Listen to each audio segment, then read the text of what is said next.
Good morning, friends. In this video, we'll be covering up Saudi Arabia from the perspective of India, and we'll also be looking at the certain contemporary developments where MBS have been visiting Pakistan, India, and China. Also, we'll be looking at the constellations of terrorist organizations and the role of Saudi Arabia vis-a-vis India and Pakistan in these constellations. Now, as recently MBS visited Pakistan, and he has appreciated the achievement and sacrifice made by Pakistan in the war against terrorism, and also has, in the joint statement, said has advised of not politicizing the union listing regime so as to protect Gem Masood Azhar. Now, this becomes very controversial given the recent Pulwama attacks. Okay, last week. However, we need to understand that Saudi Arabia and India are two independent countries and are having relations independent of Pakistan.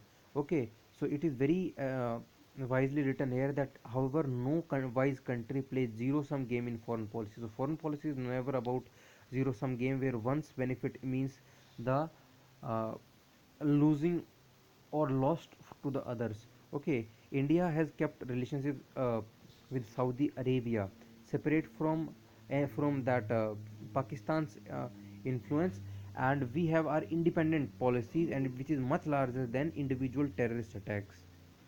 Now, first of all, we need to understand that this visit of MBS has been his uh,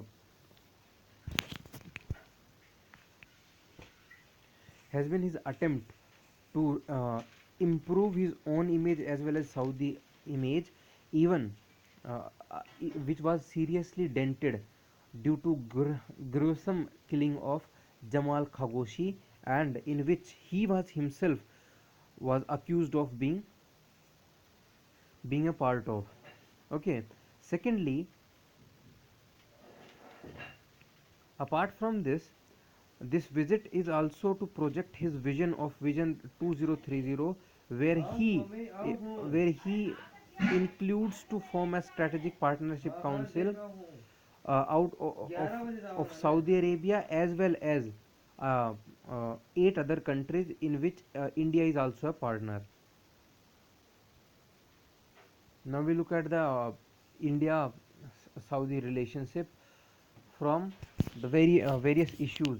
So, Indian partnership with Saudi Arabia and Kingdom has been rising steadily after 2006, where King Ahmad bin Saud Abdullah bin Aziz ul Saud visited India. Two sides signed the Delhi Declaration in 2010. Strategic partnership was concluded with then Prime Minister Manmohan Singh, after which we see bilateral trade in this region is 28 billion. One of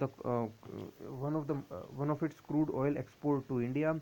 Again, 19% of India's requirement is from uh, Saudi Arabia. Then Amroco, the Saudi Arabia's oil major, has been investing 44 billion in Ratnagiri, world's biggest refinery, which is being opened in India.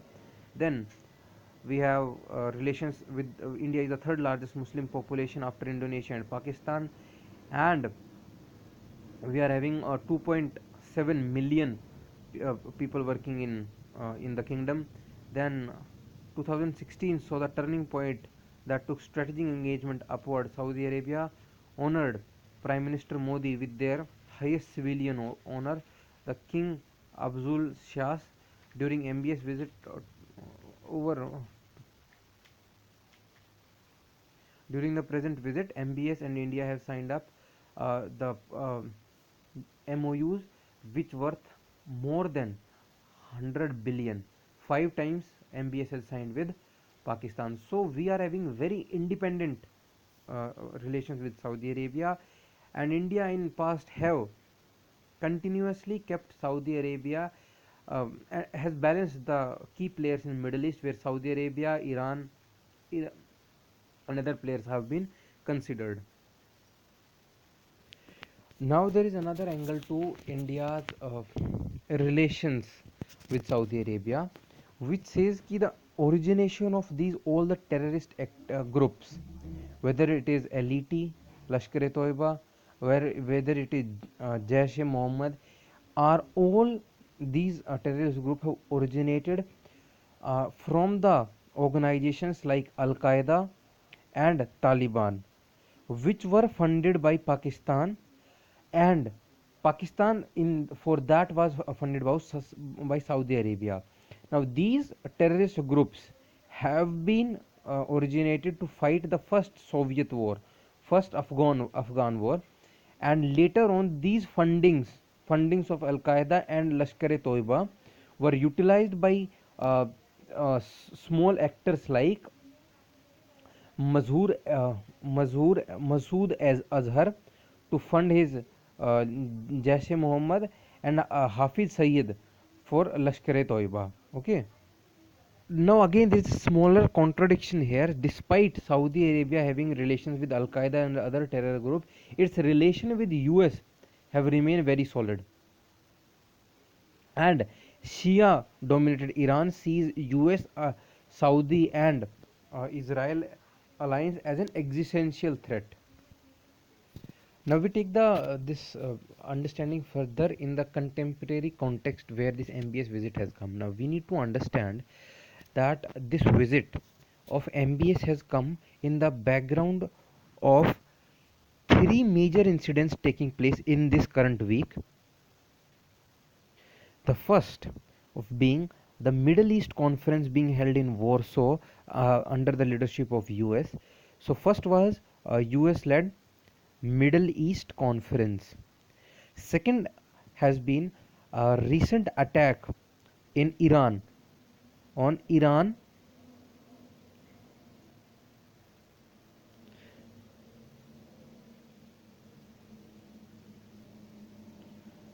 on this is Iran elite Islamic Guard Revolutionary Guard group in Sistan Baluchistan area by a suicide vehicle. Now the point that needs to be understood is that the Middle East conference was not attended by Germany, France and European Union. Then the third incident was कि Jaish-e-Mohammed killed CRPF jawans in Kashmir or Pulwama. Now what has happened here is, now attack on Iran marks the new low in the relation between Iran and Pakistan, and Tehran has understood that Pakistan has ganged up with Saudi Arabia for regional coalition. Now again, we need to understand is कि Iran is again not happy with the US Taliban peace agreement. However, it needs to be understood here is that relation with Iran, Pakistan and Saudi Arabia are not so simple as it might look here. We need to understand here is Pakistan is having both a Sunni extremist group and Shia extremist groups. Okay, now because Shia population in Pakistan is also very high, so Pakistan cannot infringe away from Iran. At the same time, in recent time, it is showing uh, more convergence with Sunni extremist groups which are Saudi backed. Now, this conundrum between Saudi Arabia and Iran in Pakistan is what makes it a rental state, and that is why Saudi Arabia cannot help India. Saudi Arabia cannot help India over the fight of terrorism, and that is why the MBS visit at best is the balancing act of Saudi Arabia between India and Pakistan. Thank you.